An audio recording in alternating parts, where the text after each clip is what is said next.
Alexandra Levine welcomes you to the Alexandra Levine Live Podcast.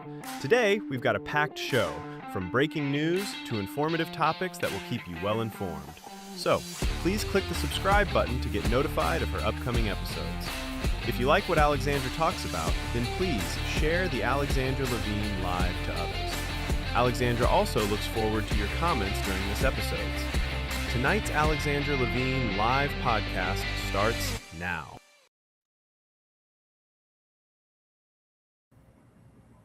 Well, hello, everyone. Hello, this is Alexandra Levine live with the America's Pulse Network. You are all in with me tonight. Alexandra Levine, we have some breaking news. As you know, Senator Lindsey Graham, he passed away unexpectedly after his trip to the Ukraine. And of course, our condolences go out to him. As we speak tonight, there are different Jewish organizations right now that are having a Zoom because Senator Lindsey Graham was one of the most pro-Israel senators that we've had in the history of our nation. I would say Senator Ted Cruz is right behind him. So right now at around 8 p.m. Eastern on Zoom, in addition to people watching this program, the pro-Israel community, as well as pro-Israel community to this show, is doing a national tribute honoring the life and legacy of Senator Graham, a steadfast ally whose courage and moral clarity made him one of Israel's trusted friends. And as you know, everything went so quickly. So Lindsey Graham passed away. They needed someone to fill in his seat. So President Trump called upon his sister, Mrs. Graham, to fill in for Lindsey Graham. But it didn't go past that it didn't go past further enough. There we go. I'm trying to think of the words. Because President Trump and a lot of people feel that the only person who could really fulfill or continue to fulfill Senator Graham's legacy is his sister, because he literally took care of his sister from when she was a young age, because they both lost their parents when she was just a very young age. So the question was presented to her on an interview with Sean Hannity. Do you feel comfortable running for the actual seat, not just being in there for the interim period, but actually running for the seat? And she said to Sean Hannity, yeah, I'm going to do it. Let's do it. I feel that I need to do it. I feel like I have to do it. I feel like this is what Lindsey would want.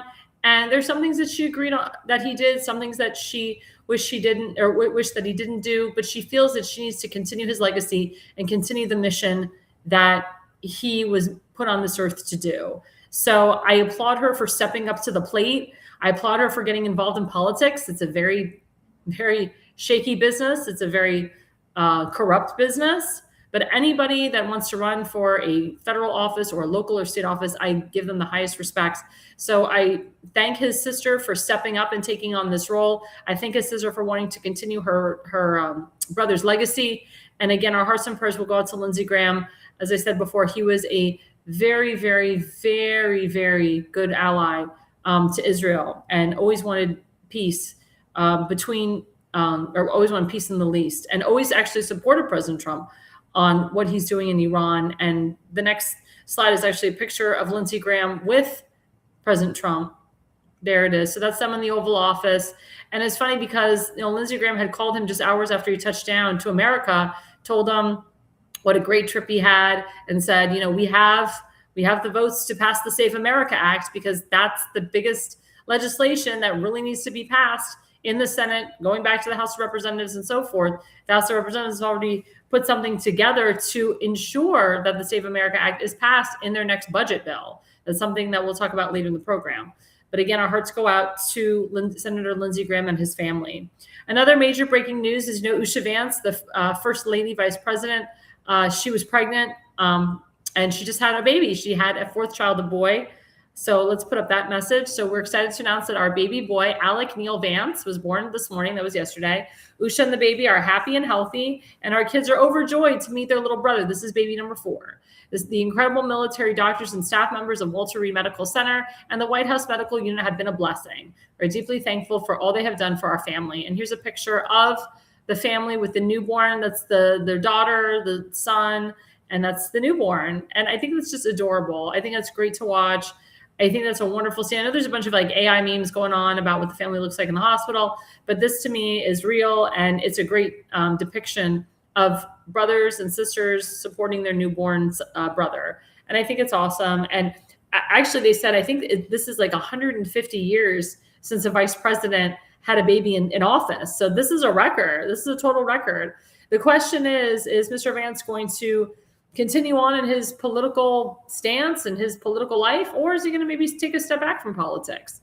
Maybe hand the reins over to someone else. He's not going to be vice president forever. But, I wouldn't be surprised if you see Marco Rubio's name at the top of the ticket. That's all I have to say. Also, other breaking news that came out. So, unfortunately, 2 American soldiers, they were killed in Jordan unexpectedly. This was not expected. Normally, U.S. soldiers do not get killed in Jordan, but they had been there because they were calming down the situation with ISIS and Al-Qaeda. But they were identified as James Feehan, the age 25, and Isabella Gonzalez, 19. They were identified as the 2 U.S. Army soldiers killed in Jordan while defending against Iranian ballistic missile and drone attacks. And I can tell you that President Trump and the Secretary of War, Pete Hegseth, they retaliated so beautifully against Iran. And nobody will hurt our troops. And if they do kill our troops, they go after them full throttle, they kill them and then some. So, of course, our hearts go out to the Feehan family and the Isabella Gonzalez family. And, it's a sacrifice, and it's also not mandated to go over and to serve our country. But there's always a risk. There's always a chance that when your loved one, your son or daughter goes over there, or your father goes over to Afghanistan or Iran or any of these third world countries, there's always a risk. There's always a chance they could end up dead. So again, we thank them for their service, and we appreciate what they've done in their lives so far. And again, our hearts go out to the families. Now we go into segment 1. So segment 1 focuses, the title is Corruption in Our Own Government. Now, President Trump, he gave not a press conference, but he gave a home address last Thursday night at 9 p.m. talking about election integrity, talking about how there was so much cheating in the 2020 election. And I'll be honest, a lot of us already knew this information, but now we have the evidence to really show the American people, and he declassified that evidence. And as he was speaking, his team was declassifying it. And it proved that China interfered with our elections, but also not only China, but the deep state, which is our government. Deep state means the FBI, the CIA, the ODNI, the DNI. It's disgusting. It's completely disgusting that our own federal government, was a part of installing Joe Otto Penn Biden into the White House. And Barack Hussein Obama was behind this too. President Trump mentioned his name. Now, a lot of people were a little bit perturbed. They were expecting arrests that night, or they were expecting for the call of arrests. But President Trump's not going to tell you who's going to arrest. I mean, people have fallen. Look at Bolton. Look at James Comey. I can tell you that Brennan and Clapper are on the way to go into jail. I can tell you that the number one target is Barack Hussein Obama to go to jail. A lot of people are like, oh, nothing's going to happen to Obama. Something happened to him. There'd be World War III in this country. President Trump's not afraid. He has no fear. These people ruined his life. These people tried to throw him in jail. They convicted him 34 times of the same charge. They paid people like E. Jean Carroll to lie and say that he raped them, that he raped her. They paid all these women off to lie and say that President Trump raped them. I mean, they were going to literally, they threw the kitchen sink at President Trump. If he hadn't won 2024, he'd be in jail today. That's what I think. And then they've been trying to kill him. How many assassination attempts have been on President Trump's life? So I applaud him for going after these people. I know he's going after these people, but you have to have the evidence to go after these people. And President Trump showed clear evidence on that Thursday night about how our elections are not secure. And he specifically said it was corrupt internal election personnel. That's China. That's deep state. That's what corrupt internal election personnel means. It means that a foreign entity or even someone in your own government or in your own country is meddling with the elections. And people are like, oh, it's the machines. It's the voter rolls. We got to clean the voter rolls. It's the corrupt internal election personnel that is allowing dead people to stay on the voter rolls. Cleaning the voter rolls, that's not the main crux of election integrity or to fix election integrity. Okay, yes, we're getting rid of all the dead people, but it's the person, the corrupt internal election personnel person that is keeping their name in the system, that is sending a dead ballot to a home near you, and then somebody's filling it out. And who's the other person filling it out illegally? That is the corrupt internal election personnel person that is filling out that illegal dead ballot. So you can talk all day long about cleaning the voter rolls. And I can tell you that the MDGOP and the RNC of Maryland, they've thrown lawsuits at the Board of Elections, State Board of Elections in Maryland. And we're trying to say that the voter rolls. They have no standing. Their lawsuit keeps getting denied every time, and they know it's going to get denied because they don't have proper evidence. They don't put the proper wording in the lawsuit. But what's even more disgusting is you have people like Mondami and these freaking Nazis and socialists and Marxists in our country that are literally denying foreign leaders the right to be here. And they're literally acting like dictators and acting like they can just break the Constitution and go behind President Trump's back and just make up their own rules. That's where the corruption is. Mondami's the corruption, Ilhan Omar, AOC. These are all corruption. This is all corrupt internal election personnel. The machines are made by man, manufactured by man, controlled by foreign entities, corrupt internal election personnel. I've said it before. I'm going to say it again. My friend William Newton proved that corrupt internal election personnel is what hurts our elections. That's why we can't have free and fair elections without having the proper people in place to work on our elections, whether it's ICE, whether it's an engineer, whether it's someone who is heavily vetted and skilled. But when you have like these crazies that are paid astronomical money by George Soros to board up windows or to constantly recount ballots or to constantly pretend that they're or fill out ballots for dead people, yeah, it's a problem. Or backdate ballots like the mail system does. This needs to be called out, needs to be fixed. So let's go to the first slide. The first slide is very disturbing. This is what I was talking about with Mondami, corruption in the government. Remember, he's the mayor, the sitting mayor of New York City. Corruption, how he got in. Corrupt internal election personnel, how he got in. Bibi Netanyahu will not be arrested in any way, shape, or form while in the United States of America. The reason that President Trump says that is because Zohar Mondami, he said if Bibi Netanyahu comes to the country, he will arrest him through the ICC, which has no jurisdiction, by the way. The ICC is a corrupt organization run by George Clooney's wife, Amal Clooney, to lie and say that Netanyahu committed war crimes and killed innocent people and all this crap, and says if he comes to any certain country that they'll arrest him. And Zohar Mondami knows he doesn't have the power to do this. He knows that if he does do it, he'll be in deep trouble. So again, President Trump said Netanyahu is fighting against the Islamic Republic of Iran, which recently killed 52,000 innocent protesters, and has spent the last 47 years killing American soldiers and others. The only ones that should be arrested are the people that led Iran into this unprecedented spiral of death and destruction, something that should have been dealt with years ago by previous presidents, President Donald J. Trump. And I agree with him. I couldn't agree with him. I couldn't agree with him more. Why arrest Netanyahu? Netanyahu's the problem here?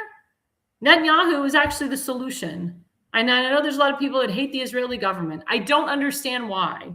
Please explain to me why. Why do you think the Israeli government is so corrupt? You guys claim that they demand money from us. They don't. They're actually trying to be more independent from us. They're our biggest ally. We work with them regardless. They help us with technology and central intelligence. They give us a lot of stuff, but they're the problem.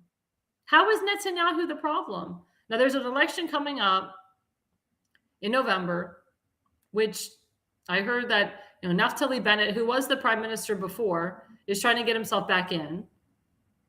But the party Likud, which is run by Netanyahu, he's got the votes. They're leading. I don't think it's wise right now to put in a new prime minister. But we'll see what the people of Israel say. Netanyahu is going through a sham trial right now because the stupid President Herzog of Israel will not pardon him. President Herzog doesn't care. He's just allowing this sham trial to go ahead, full steam ahead. But again, why are we allowing our local officials to crap on our biggest ally, Israel, the prime minister. They don't say this about the new prime minister of England, who just got sworn in. They don't say this about presidents of other countries.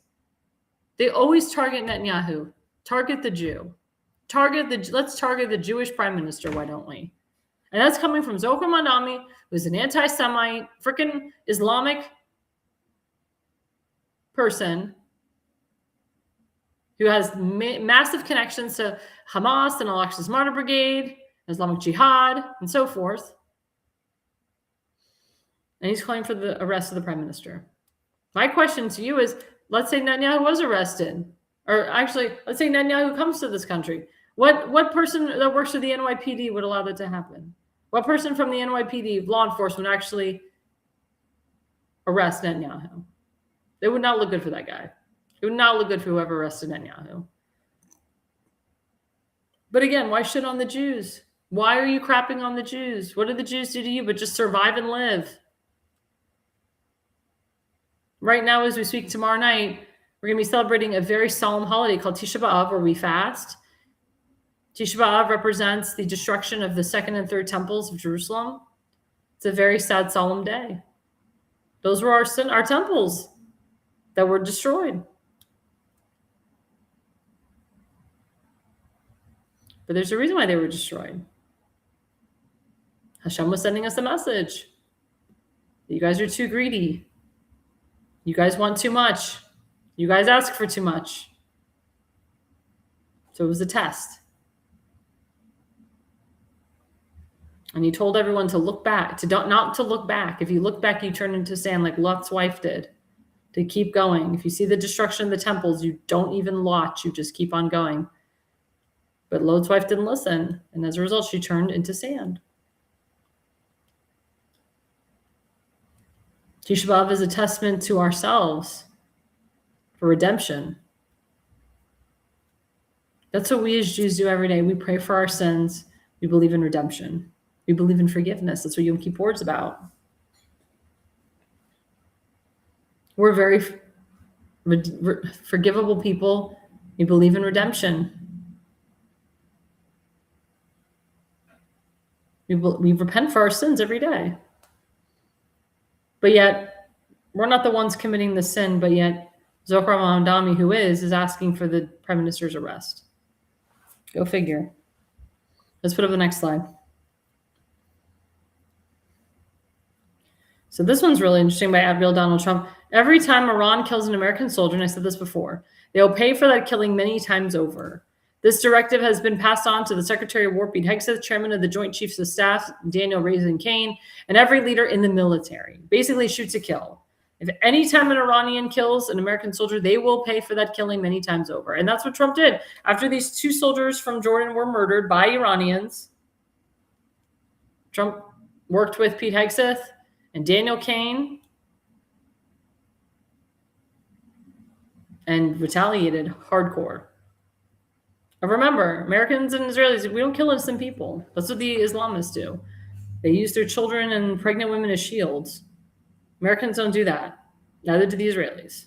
Israelis actually keep their women and children safe. They don't want to use them as human shields. And even in the IDF, they keep the women safe. They don't put the women in harm's way, right on enemy lines.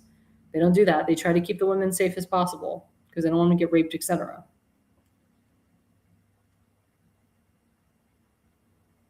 But everyone's pissed off that this war is still going on. President Trump's the only person that can actually do something about it. For 47 years, we've been asking for regime change in Iran. Again, it is still up to the Iranian people to take their country over and put Reza Pahlavi in there as a crown prince. Reza's waiting. He said he's in transition. He's ready to go. Iranian people need to get on board, need to take their country back and gain some freedom. Let's go to the next slide. So President Trump is actually, this has to do with the Save America Act. He's thanking our great speaker, Mike Johnson, the House Budget Chairman, Jackie Arrington, the members of the House Budget Committee, including Lloyd Smucker, Ron Estes, Andrew Clyde, Josh, I'm going to totally butcher these names, Brasheen, Henry Hogan, Mike Carey, Blake Moore, Jay Obernolt, Tim McClintock, and many others for launching an effort to get as much of the Save America Act as possible in a budget bill. That's what I said earlier, along with aid to our incredible farmers and funding for our military. We need I always screw this up. Voter photo ID. See, I just say photo ID. We need voter photo ID identification, proof of citizenship, and hopefully no corrupt mail-in ballots except for illness, disability, military, or travel. I'm asking all House Republicans to vote yes this week on the budget resolution, which is an important first step towards getting a budget bill. House Republicans must unify and fight for the Save America Act. I agree with this. We don't know if Mitch McConnell is dead or alive. Senator, John Thune is MIA. He's bought and paid for he's Mitch McConnell light. I applaud Mike Johnson for stepping up here with others to push this, to push even a sliver of it into the budget bill. The Save America Act it's the way that we can see the legalities of our elections. It's a more, they say it's a more secure way for free and fair elections. Now, there's some people that say it doesn't go further enough. Again, corrupt internal election personnel, get rid of all the machines, paper ballots all the way. Freaking hand count the ballots if you have to. France does that, and they get done right away. I wish the state of Florida would get rid of all the machines, all the scanners. The scanners aren't good either. The scanners screw up your ballot too. There's always scanner issues. And never vote electronically. I tell all my friends, especially in Maryland, do not vote electronically because that will screw you too. You think you're voting on a Republican ballot, and then it automatically switches to a Democrat ballot. It's crazy. But seriously, guys, this is important stuff because the Republicans are not going to win the midterms if it's like this. Now, I know that President Trump is doing everything he can to make sure that the Republicans do win the midterms. That's why he is having a RNC convention in September, which is unheard of, which I think is fabulous, to rally everybody up, get the RNC excited. I mean, the RNC has a lot of money because of President Trump. The Republican Party in general has $1 billion. They have a lot of money. They're hoarding the cash because they want to see what their cash is going to do and how it's going to be effective. They also want to see what the Democrats are going to do. But they have money. Believe me, they have money to win. And from what I'm hearing, they are going to win. But we have to stick together to unify. We have to have high Republican turnout in these primaries and in these general elections, even if it's a presidential year or not. The primary in Maryland that I just finished with my friend Tim Fazenmaker, who's now the Republican nominee, had the lowest turnout in the history of Maryland for any primary, the lowest turnout. We can't have a low turnout for the general, especially in Tim's district. Tim's district has to have a high Republican turnout. We found out that Tim's district actually during the primary had the highest Republican turnout. Just his district alone, nobody else's. They were struggling in other, quote, Republican districts, but Tim's district had the most Republican turnout in the primary. They were all excited to vote for Tim. It was great. But that's just one district. We need it nationwide, because if not, we're going to get screwed, totally screwed. Speaking of elections, let's go to this next slide. So I want everybody's opinion on this. So this is from Arad Sheva, which is a more conservative Israeli news outlet. I love Arad Sheva. So Rabbi Ephraim Goldberg at Boca Raton Synagogue has urged members of the congregation to register as Democrats ahead of Florida's primary election in an effort to help incumbent Congressman Jared Moskowitz, who's Jewish, defeat anti-Israel candidate Oliver Larkin. Goldberg said the initiative is aimed at preventing Larkin from winning the Democratic nomination, citing the candidate's positions on Israel as a major concern. More details in the comments. Well, my question to my viewers is, do you think this is a smart move? Do you think that Republican Jews in this district should change their party to Democrat to vote for Moskowitz in the primary? Because in Florida, we have closed primaries. And then you can switch yourself back to Republican in the general when the general comes around. Now, Florida has a very late primary. Florida's primary is August 18th. So the window to change is it's a small window, and then to change back is even smaller. In my opinion, Jews should be Republican. Jews shouldn't be Democrat, period. And in my opinion, if Mr. Moskowitz can't rally up his base to vote for him, especially against an anti-Israel candidate, Jewish people shouldn't have to switch their party. If he can't get his own Democrat Jewish base to vote for him, or even a Christian Democrat base to vote for him, then he's no damn good. Because the thing is, when you switch your party now to Democrat, you're saying that you're part of the socialists, the communists, the Marxists, the Nazis that are in that party. And you can say, well, I'm doing it because I don't want the anti-Israel guy in. But you know what? At the end of the day, a Democrat is a Democrat is a Democrat is a Democrat. And the Democrats all stick together and work together. Now, yes, there is the far left version of the Democrat Party now, with the Graham Plattners of the world. But again, it is up to Jared Moskowitz to rally his base. It should not be the job of the Jew or the job of the voter to switch their party for him. Because there's a reason why Republican Jews are Republican Jews. They want to vote for the Republican candidate.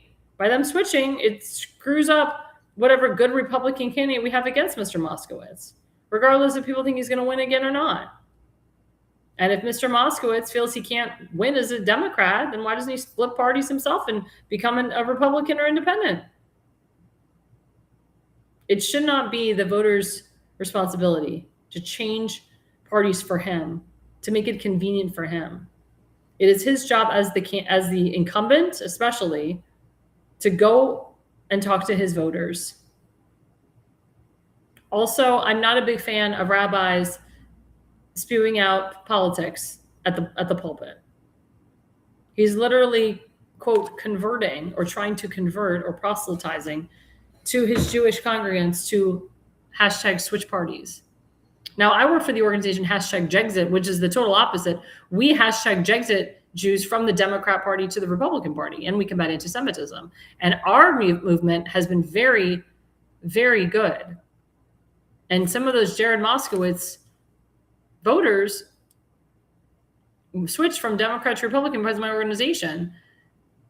But the push should be for Jared Moskowitz to go to his Democrat Jewish base, have them vote in drones for him in the primary, and then have the Republican Jews vote for him in the general. If he can do it that way, if he has the ability to cross over. Now, I can tell you, there was a Jewish group in Maryland called Vayad that was calling all Republican Jews to switch their party to Democrats and vote for Dalia Tar against this guy, Malcolm Duff, who is, he's a state senator, he's a state delegate. And guess what? It didn't work. First of all, she had a big scandal against her, and it didn't work. And she's much more moderate than he is. And the Jewish Republicans, they did not want to flip parties because they didn't want to be affiliated with the progressiveness of the Democrat Party. Because again, when you switch your party, yeah, you inside are like, well, I'm not really this. But to the outside world, you're affiliating yourself with this.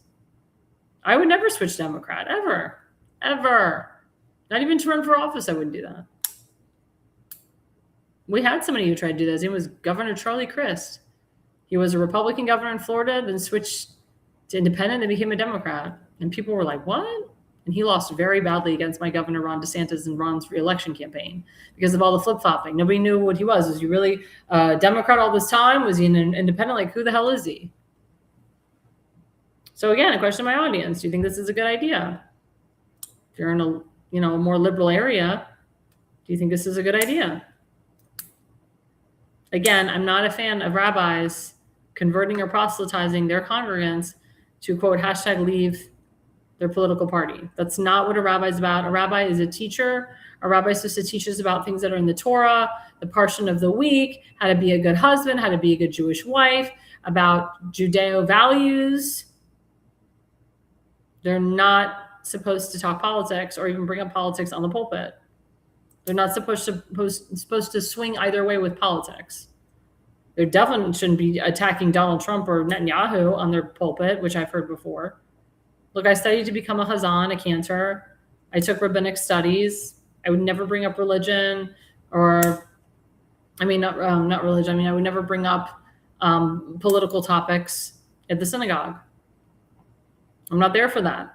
I'm there to lead the service. A rabbi is a teacher, is a leader. You're supposed to lead. This is not leading the charge. President Trump is the head of the Republican Party. He's the president of the United States. Let him lead on the political side. You do your job as a rabbi and lead your people to the promised land, lead them to a life of Judaism and Jewish life and making sure your congregants marry Jewish and have Jewish children. That's your job as a rabbi of an Orthodox shul. That is your job. Stick to it. And last but not least, this slide from Libs of TikTok. This, oh my God, this cracks me up. Maine Democrat Senate candidate Ashley Webb, a man pretending to be a woman, says he menstruates through his colon. Are you kidding me? Are you kidding me? Can a man have a period, guys? Seriously? I want to know. If you're a man, I have men mostly that watch my show. Have you ever gotten a period? I want to know. I want to know how a man can get a period. I'm really curious because this person claims that they bleed through their behind and that's a period. No, that's called popping a hemorrhoid. You bleed through your butt when you pop a hemorrhoid. That's not a period. Okay? You're bleeding out of your butt if you have colon problems, which maybe this Democrat senator candidate does. Yeah. Yep. That's true. Men cannot have a period. That's very true. Men cannot have a period. Mm-hmm. Nope. But I don't know. According to this quote woman, he can. I mean, if you're bleeding out of your butt through your colon, maybe you need to get something called a colonoscopy. Yeah. Don Willinger, I'm 75 and I've never had a period. It's good. And Donald Willinger is a man. I don't think my producer's ever had a period either. Her menstruation does not have the right color. It's funny. I mean, I guess I've had periods. They don't feel good. Okay. Sometimes women's periods are so bad they have to be out of work for a couple days because they have cysts on their ovaries or fibroids that make your period hurt. But let me tell you something. If you're a man, you don't want a period. Sometimes I wish that I was a man so I didn't have to have a period. I shouldn't say that because then people think I'm a man. I'm becoming a man. But that candidate is a joke. Now, the candidate that they did finally pick to replace Plattner is another joke. The guy was arrested for bank fraud and sexual misconduct. I mean, he's just as worse, just as bad as Plattner. I mean, this is unbelievable. I mean, this is the best that the Democrat Party can do in Maine, or the Democrat Party in general. I guess so. They get these people that are that have committed fraud and sexual assault and rape and molestation. I mean, man, unbelievable. Unbelievable. I mean, I thought I saw it all in politics, but this beats the cake. I mean, this tops the cake, I should say. I mean, this is crazy. I never thought in my lifetime, never, that I would see such characters that they put up in the Democrat Party. That's why, again, if you are a Republican Jew and you're thinking about switching your party, you're going to be involved in this.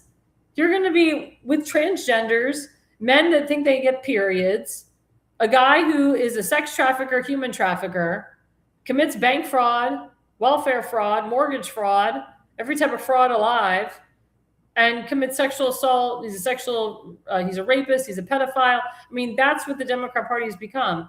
Also, you'll be accused of being an Islamic terrorist because there's Islamists that hate America, that hate Jews, that are in the Democrat Party.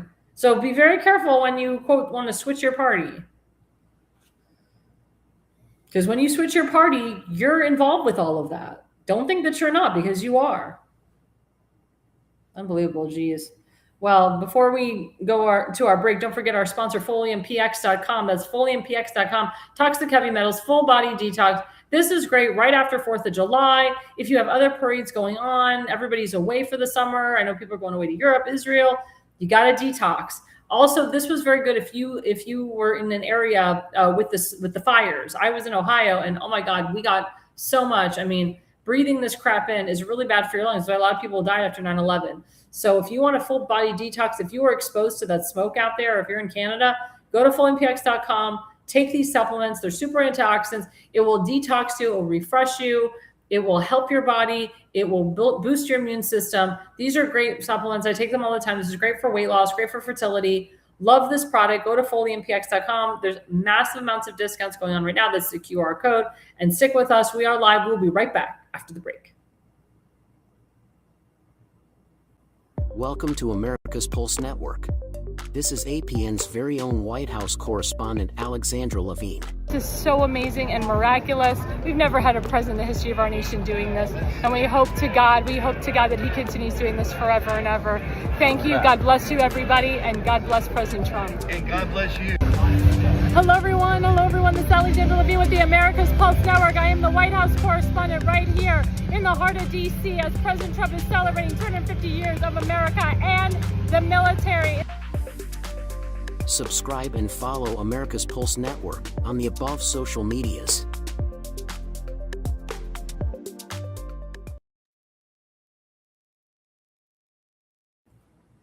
Well, hello, everyone. Welcome back to Alexandra Levine Live. We are all in tonight with Alexandra Levine on the America's Pulse Network. Don't forget to like and subscribe. We are currently live on about 15 different channels. We're on Rumble, we're on X, we're on YouTube, we're on Substack, Spotify, Parler, Facebook, you name it, we're on there. You can actually go to americaspulsenetwork.com, our website, and watch us live. If you're interested in sponsoring, you can fill out our sponsorship application. And that can be if you want to sponsor my show, Damon's show, or the entire network, or the Pulse. Also, if you would like to be another podcaster on our network, you can go to americaspulsenetwork.com, fill out the podcaster application. So segment 2, I had to switch it up. We were supposed to have a guest tonight, but she will be on Thursday night. She's actually a returning guest, my good friend, Julie Spivey Perry. So segment 2 talks about the bridge of power. The bridge of power, what could that mean? Well, let's see. We're dealing with a bridge collapse in Maryland, the Francis Scott Key Memorial Bridge, which collapsed like 2 years ago. And of course, Governor Westmore has done nothing, absolutely nothing, to repair or start the repair of that bridge. Some people say it won't be rebuilt until 2030. Me personally, I predict that it won't be rebuilt until 2034, to be honest with you, because right now they're like at square one. They don't even have a developer. They had a developer, and freaking Westmore demanded $5 billion from the developer. And then, the developer was like, well, you need this, you need this, you need this. So then Governor Westmore was like, yeah, forget it. It was only supposed to be a $1.7 billion project. It had to go from 1.7 to $5 billion. Oh, because Governor Westmore added a bunch of stuff. He added so much stuff that I said, well, Maryland can't pay for that. Federal government's supposed to come in and pay for it. And we're hoping that the federal government will come pay for it. Federal government's willing to pay for it, not the whole freaking thing. But you have Governor Westmore, who's greedy, and Joe Biden said he would pay for the whole thing. So, of course, Westmore is trying to nudge President Trump and the Secretary of Transportation, Sean Duffy, to pay for the whole freaking thing. And it's like, no, I'm sorry. You're not the only bridge in the world. And it's not Trump's fault that your damn bridge collapsed. It's your fault. And what are you doing to solve the problem, Westmore? Nothing. And the traffic on I-695 and I-95, because I drive it in Maryland, when you go to Baltimore County, is insane. When you go to Dundalk, when you go to Sparrows Point, when you go up to Bel Air, Towson, I mean, if you don't cross that bridge, you're literally sitting in traffic for an hour and a half to 2 hours when it's only supposed to take like 30 minutes. And when the bridge was open, 34,000 cars went back and forth every day on that bridge. But again, when are we going to see the bridge? When is it happening? But what I love about, this next segment is we're going to talk about the shifts here of power. Let's put up the first slide of real Donald Trump. So real Donald Trump, he said rich people and companies are pouring out of Democrat-run blue states like Chicago, Illinois, at levels never seen before. If this trend continues, these states will become, quote, the ghettos of the future. No people, no money, no hope. Make America great again. And then he writes, across the nation, Trump's long-predicted high-tax exodus has a Midwest sequel. And I agree with him. I know so many people that have literally moved from liberal states into more conservative states, red states, because they can't afford to live in all of these areas. But the fact that rich people and companies are pouring out of Democrat-run blue states, it's because the rich people that own these companies, they're losing money too. Look at McCormick in Maryland. They're going to pull out. There's a big, rich company. I always call it Unilever, but it's not Unilever. It's, it starts with a U.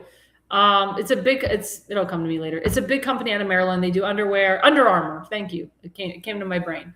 Under Armour is a huge company in Maryland. They're pulling out.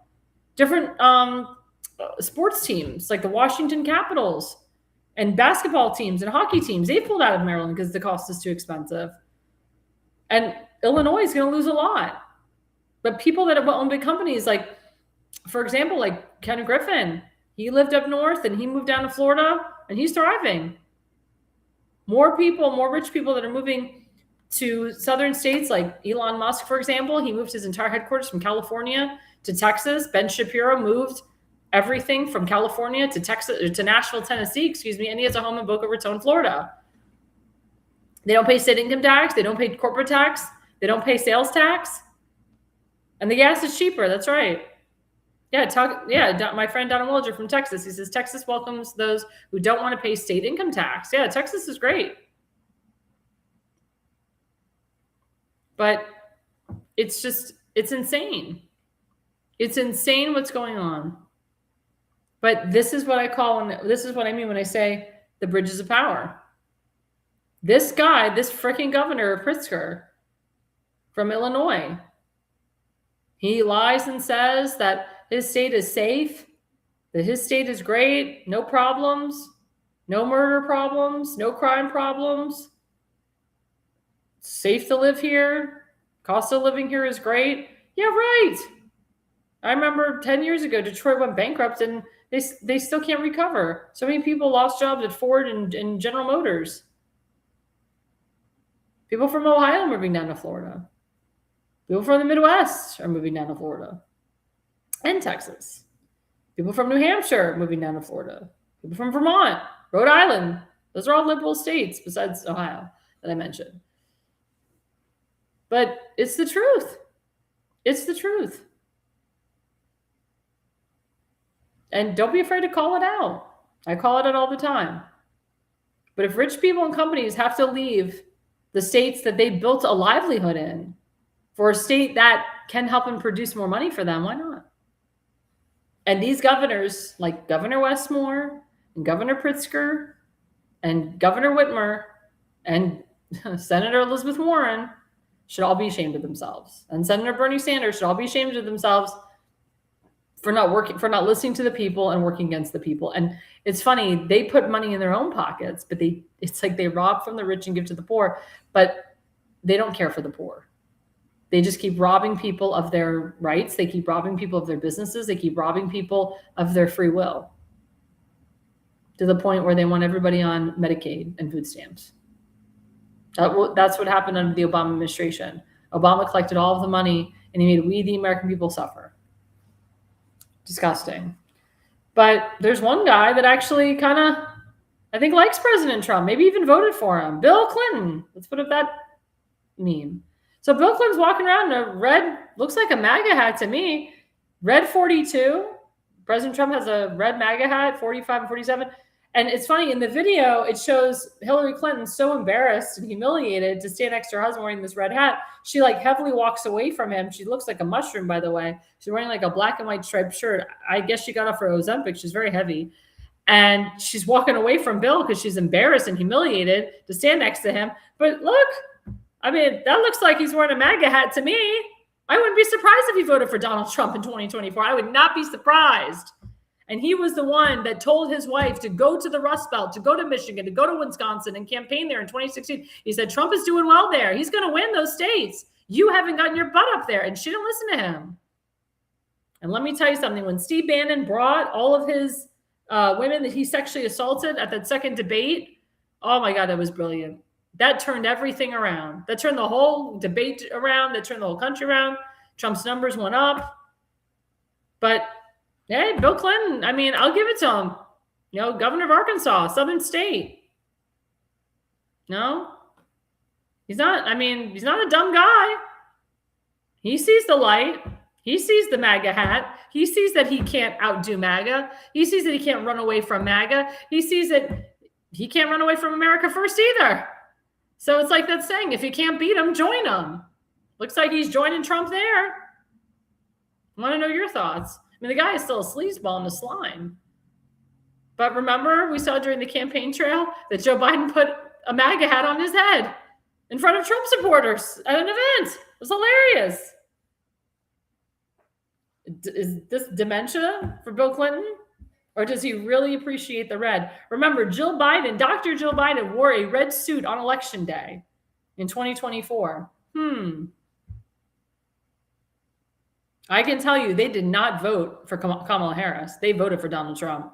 She wore that red suit for a reason, because Kamala Harris screwed her and her husband with Barack Hussein Obama. That was the real underlining story.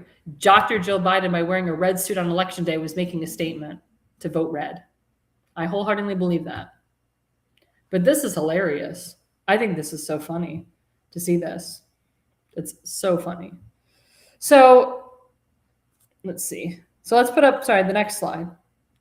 So this is actually kind of funny. So there's a Facebook group called Marco Rubio Images. You have to follow the group. It's hilarious.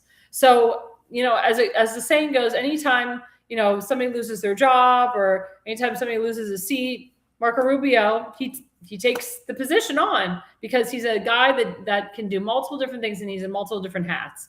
So this one is funny. Rubio is suited up and ready to talk with Mitch McConnell. And as you know, that's a picture of him being a Ghostbuster. If you ever saw the movie Ghostbusters, that's the example of the uniform that they wear. So here's a second meme of Marco Rubio.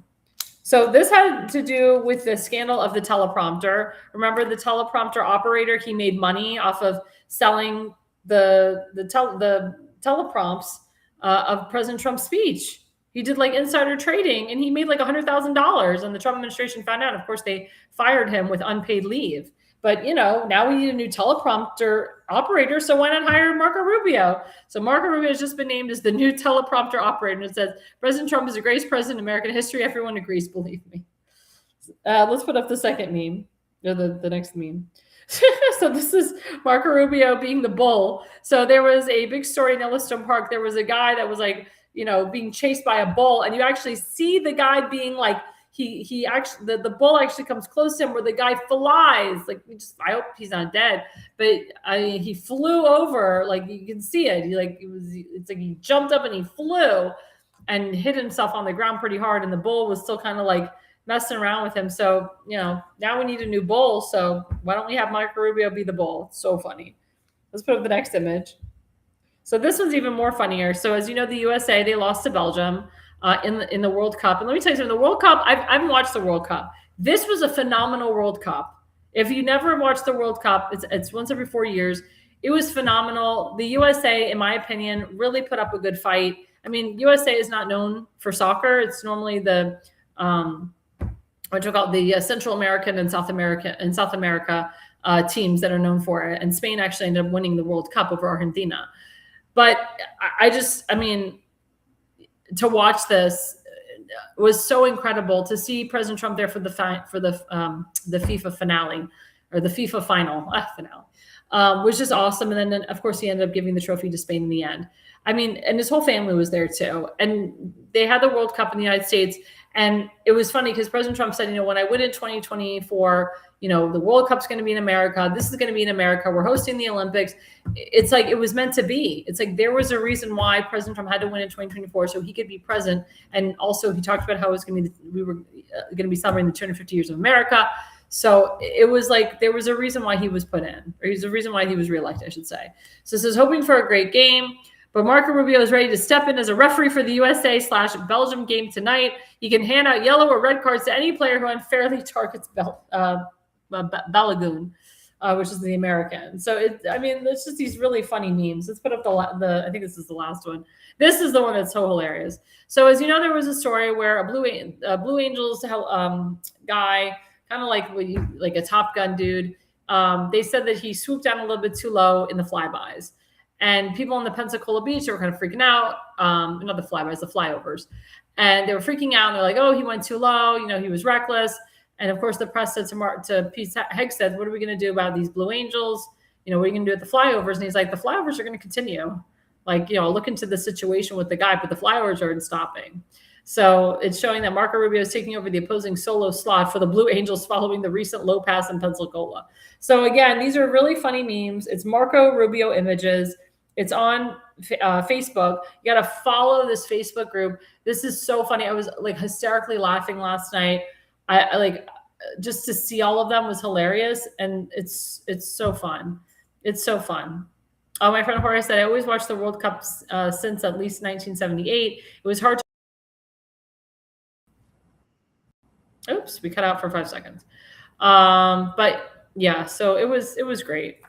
It was really great. Oh, no, I can't. Oh, there we go. Okay, I can see your chats again.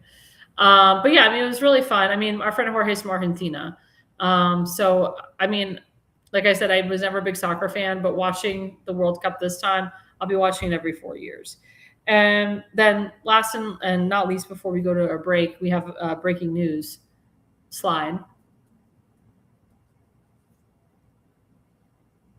Nope, it's after those. There we go.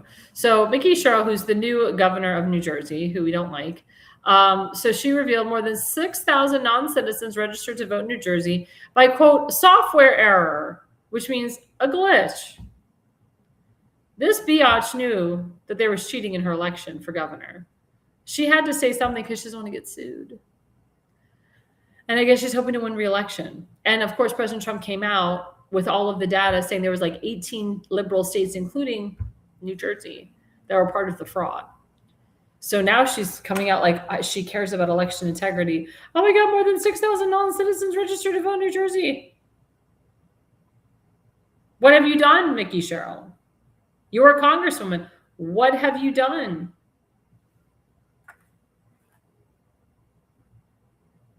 What have you done to fix this problem? You've done absolutely nothing. You care about nothing. Yeah, I agree with my candidate, with my producer. What about the close to a million other votes? Yeah, it's true. What about them? Will they just show up somewhere? Hard drive? No, all mass produced. Again, corrupt internal election personnel. Corrupt people manufacture ballots. They redo them. They resurface them. Remember 2,000 Mules by Dinesh D'Souza? How there's like one person that puts in like 50 mail-in ballots at a time?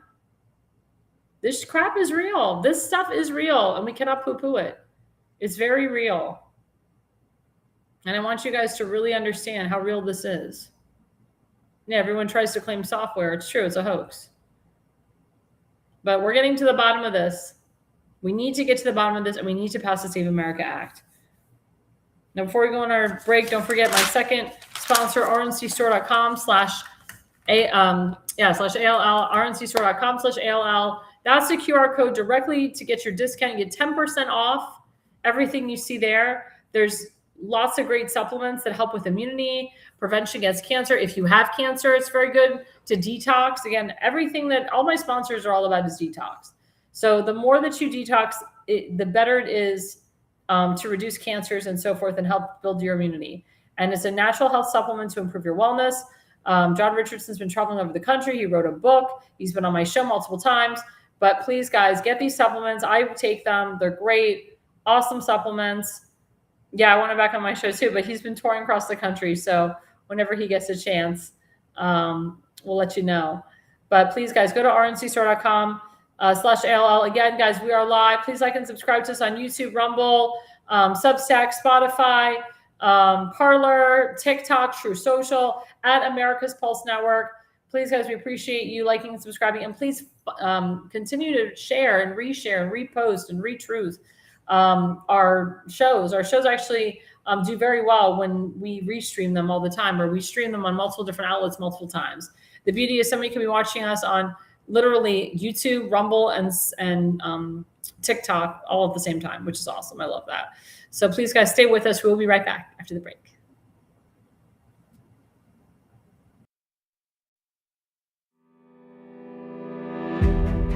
Hi, I'm Alexandra Levine. I'm a professional opera singer, actress, TV, and radio personality. Since 2015, I've been a volunteer, a field director, and a campaign manager, learning the ins and outs of the political world. That's why I became a political consultant. My job is to lead you to victory with organization, structure, and the mindset of winning for your district or state. With my guidance and direction, I can keep you focused on the things that matter to the people and advise you on key issues that need to be addressed. If you're a serious candidate that is serious about winning, then book a consultation with me today. Go to levineconsulting.co. You'll be happy you did.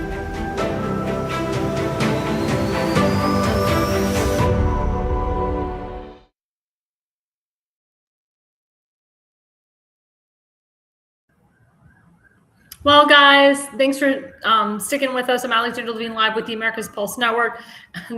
Segment 3 says, quote, "Don't eat the lettuce."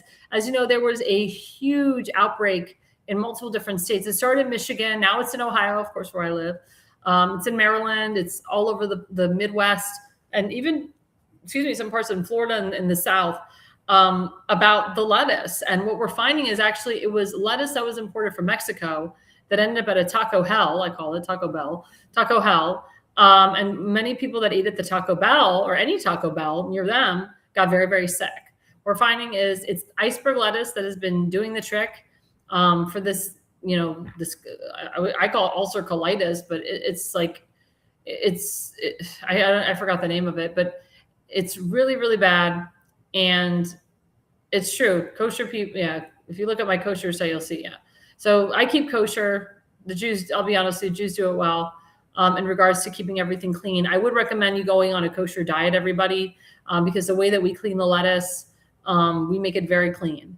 I personally, I have a very weak stomach. I was told by my doctor not to eat lettuce for a while, not to eat fruit for a while, because it's certain fruits like berries, which I love, like strawberries, cherries, raspberries, they've been affected, cilantro, scallions, they've all been affected by what's going on. And of course, there was a report that it was Taylor Farms to blame. Of course, Taylor Farms like, no, it wasn't us. And then they said it was this lettuce made from Mexico. But if you have a sensitive stomach like me, or Crohn's disease, or autoimmune, or gastrointestinal issues, or if you have hemorrhoids, I would not oh my God, I would not even eat anything that they say, I wouldn't eat any of this stuff. Like, I would not eat lettuce right now. I would not eat a lot of berries right now, or fruit. I would not eat cilantro. I would not eat anything that the CDC or the FDA tells you not to eat. Let's put up the first slide.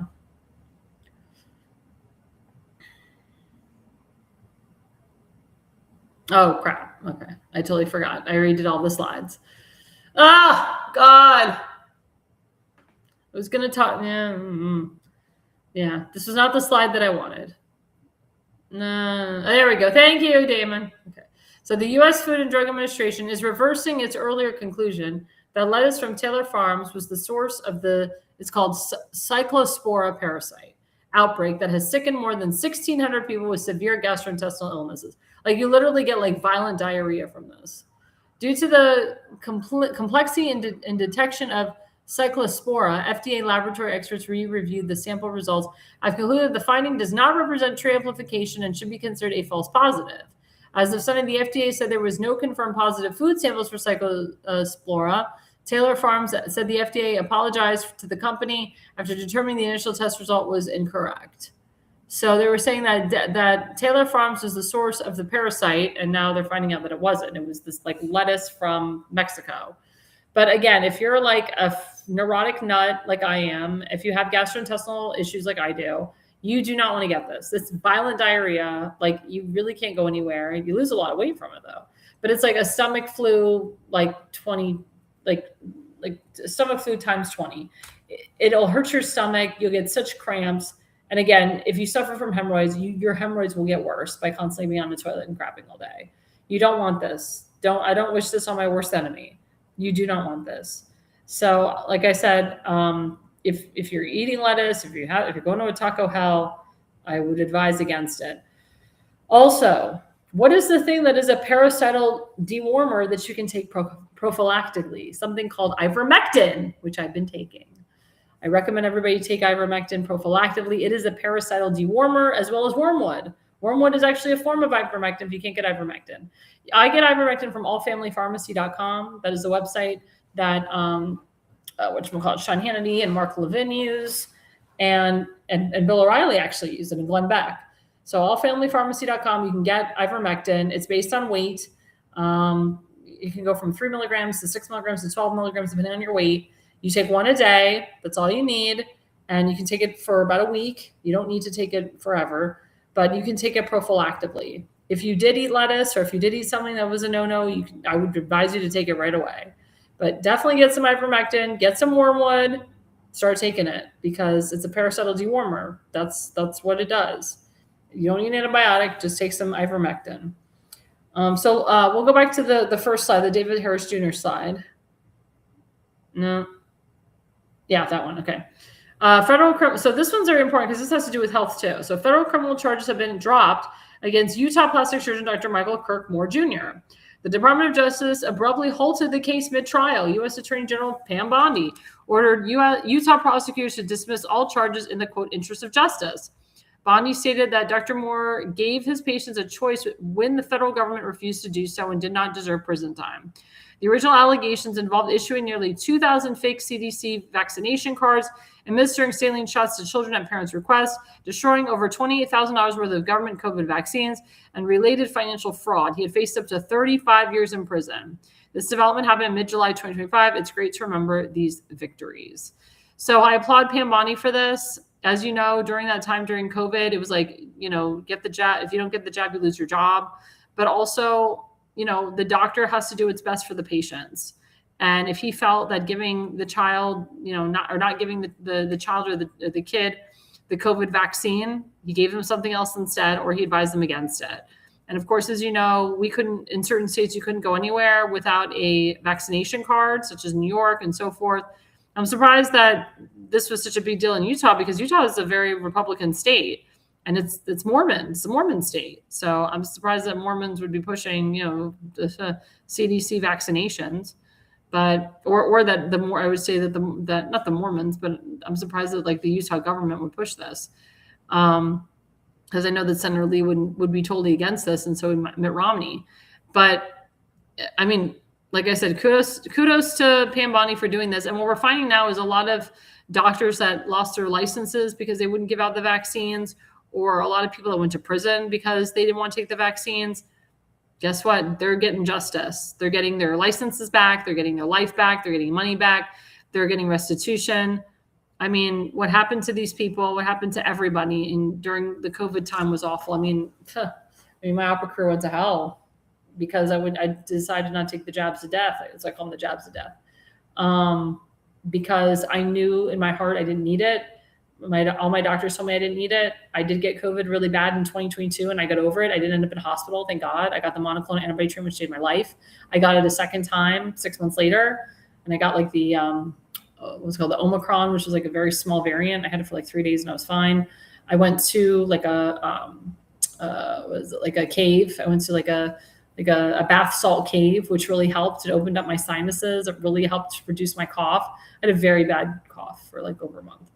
But unfortunately I had to go through all that and get really sick like that, to build my immune system. I mean, getting COVID builds your immune system. I have a very, my immune system is very built up, thank God.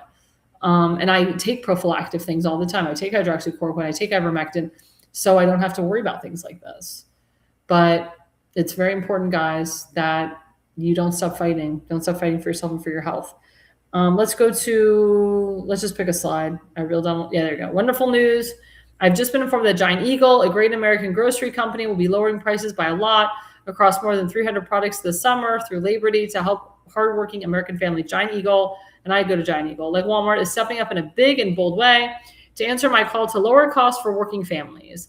We will continue to bring prices down, just like oil, gas, eggs, and prescription drugs, all of which are dropping fast after the disaster inherited from sleepy Joe Biden. Other grocery chains must immediately follow the lead of these absolute patriots at Giant Eagle and Walmart. Together, we will make America stronger and make affordable than ever before and get rid of the stench and inflation perpetrated on us by the Democrats and the sleepy Joe Biden administration. I love this. I mean, I go to Giant Eagle. I advise everybody to go to Giant Eagle. It's a very patriotic grocery store. And Walmart, of course. I like Giant Eagle more. They have some really great stuff. And they have kosher stuff. If you keep kosher like I do, they have great kosher stuff. The fact that they're lowering the cost of their products is great. And, we thank them for it. And I don't believe in boycotting anything, but I believe in, I would say, going to one store over the other. I would definitely go to Giant Eagle. I wouldn't go to Giant in Maryland. It's freaking high as hell. Safeway's getting too high. Food Lion is actually pretty good. I like Food Lion in Maryland. Harris Teeter in Maryland is pretty low. But yeah, Giant Eagle and Walmart, those are the places to go to get food and produce and so forth. Hit me with another slide. Sorry, these are all out of order.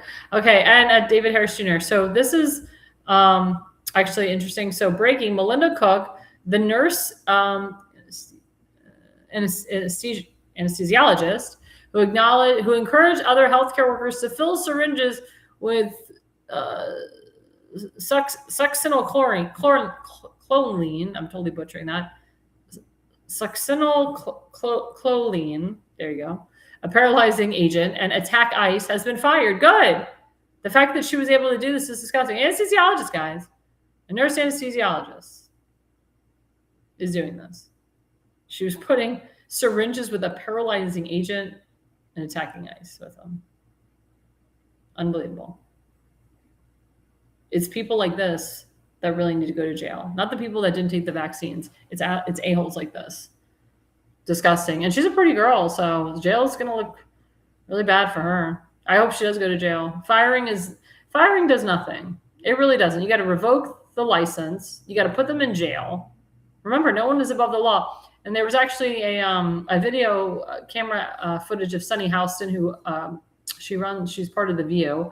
Her son actually trespassed on private property, and police were coming in to arrest him. And she's like, no, you don't need to do that. We just moved here. My son is new to the area. I'm a federal prosecutor. I'm a former federal prosecutor, as you know. And, she was dropping her credentials. And she goes, my son over there, he's a Harvard grad.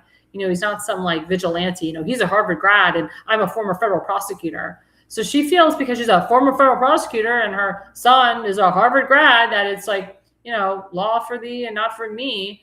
Her son can trespass and break the law and that's okay. But if it was somebody else, oh my God. Just because your son is a Harvard grad doesn't mean that he gets special privilege. Just because you're a former federal prosecutor doesn't give you special privilege. I know you want to scream out white privilege, but you looked pretty nervous with those officers. And I know that if, God forbid, the officer would have arrested your son, you would have said, oh, the officer was black, the officer's white, my son's black. He discriminated against my son because he's black. My son is a Harvard grad. He's not a vigilant. I mean, I could just hear the racist spin that she would have put to it. But the fact that she was groveling and the fact that she threw out that she's a former federal prosecutor and her son's a Harvard grad, why he shouldn't be reprimanded like everybody else is disgusting. It's really disgusting. If I was the officer, I'd been like, I don't care who you are. Your son broke the law. Peace. I don't care if you're my best friend. Your son broke the law. Again, remember what the Democrats used to scream out about Donald Trump? No one is above the law. Yep. Same thing holds here. So again, also, we are in campaign mode, as you know, and as you saw, I'm a political consultant. I own my political consulting from levineconsulting.co. I am working with my good friend Tim Fazenbaker, who is the Republican nominee for Baltimore County District Number 9. He's having an event Thursday, August 6th in Dundalk at Drug City. It's called The Fountain.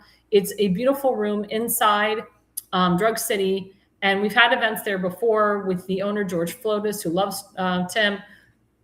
And it's a thank you. It's a thank you to all the people that voted for him. It's a thank you to people all over Dundalk. Also, it is a thank you to the business owner, George Flotus, and it's a thank you to business owners all over Dundalk, Sparrows Point, and the entire state of Maryland. Everybody's invited. You don't have to live in the district to come. That's the QR code right there for the event, and we hope to see everybody there. It's going to be a great event. It's a beautiful, intimate room. It sits about 50 people. It's going to be a very private event, but it will be so beautiful, and it'll be decorated nice. And we're going to have food is being catered in. We're looking at a couple places, probably by Deli-ish or another place. Deli-ish is great. Deli-ish is a known business owner who loves Tim and has helped us out in the past. And it's just, it's one of those events that it's a coming together moment for the community. As you know, Tim is very, very close to the community, loves the community. So please, guys, come to this event, donate to him on timfazenmaker.com. That's timfazenmaker.com. And of course, we have Justin Murphy, who is the Republican nominee for U.S. Senate running against the incumbent Cory Booker. This guy's been all over the place. Like, I see him on X. He is all over the place. Every event, he meets up with people. He goes everywhere. He goes to Democrat areas. He is really campaigning hard all over the state. I'm so proud of him. And, he's not just working, to get Republicans to vote for him. He's working to get some independents and Democrats across the aisle as well. So please, guys, go to his website, give him some money. It's very expensive to run a federal race, especially a U.S. Senate race. I mean, he's going up against a guy who's got like millions of dollars in his bank account, and he's an idiot. So please, guys, go and give Justin Murphy some money today. He's an awesome guy, great guy, and he will be an amazing senator. And of course, we have our good friend Damon Galdo of the Jersey Shore, who is the Republican nominee for U.S. Congress in District Number 1. That's the QR code. As you know, Damon Galdo does the Jersey Shore every Monday night from 8 to 9 p.m. He's also been touring all over the state of New Jersey with Justin, in addition to, of course, working his own district, District 1. And that is one that we want to flip, and we want to give that to Damon. He's got a wonderful family, great children. He's a great family man. And he does a lot. He hosts the Pulse a lot all the time for us. He's always the moderator pretty much. And he's just been kicking butt and doing events and going everywhere. And he's a busy, busy guy. So don't forget to donate to him. And of course, guys, don't forget, we have the Pulse every Wednesday night from 8 to 9:30 p.m. Sometimes we go a little bit over. Oh, I forgot about that too. Bring Kayla Hamilton Justice. That's Tammy Nobles' daughter. She's very close to her goal. Of course, we want to make the goal 100,000. But Kaylee Hamilton was murdered by an illegal alien, and we want justice for Kayla. She didn't deserve what happened to her. And we love her mother, Tammy Nobles. She endorsed Tim Fazenmaker. She's a big fan of him, and hopefully she'll be at the event August 6th. And we love her, and we honor her, and we will honor her daughter. Her daughter, she's actually having a birthday party for her daughter this Sunday, which has to do with this charity, and also with other events she'll have for her daughter in the future. But we love Tammy, and of course, our prayers go out to her and the family. But again, guys, don't forget, we have the Pulse every Wednesday night from 8 to 9:30 p.m. Sometimes we have it at 10. You never know who's going to moderate. You never know who's going to be our guest host. Of course, you'll see me again on Thursday night, 8 to 9 p.m. Sometimes I go over. And you'll see me every first and third Tuesday. And of course, don't forget, we have the New Jersey State House every second to fourth to fifth Tuesday of the month with Jack Rangan and Constance Ditzel. And we have our friend Seth Eisenberg of the Conservative Corner. He's on, I think, one Sunday a month from 7 to 8:30 p.m. We love him. We call him Popeye the Sailor Man. He's awesome. And just thanks, guys, for being with us. Thanks, guys, for commenting tonight. And the reason you listen and the reason you watch is you are no idiot. America's Pulse Network. The mainstream media is bought and paid for. The truth is twisted to fit their agenda. But America is waking up, because podcasts are the future for trusted media. Welcome to the America's Pulse Network. It is a network built by patriots that upholds the Constitution. The America's Pulse Network stands for God, truth, and the America First movement. There is no corporate propaganda, no government spin, just real news, real talk, and real voices fighting for faith, freedom, and the future of this great nation with common sense. Here are some of America's Pulse Network podcasts. Alexandra Levine Live, hosted by Alexandra Levine. Jersey Shore Podcast, hosted by Damon Galdo. The Conservative Corner, hosted by Seth Eisenberg. APN's The Pulse, hosted by Alexandra, Damon, Elena, and Seth. So tune into America's Pulse Network on the following social media platforms: X/Twitter, Rumble, Truth Social, Parler, Facebook, and YouTube. Join the revolution, because the pulse of America beats for God and country. America's Pulse Network is for faith, family, freedom, and truth.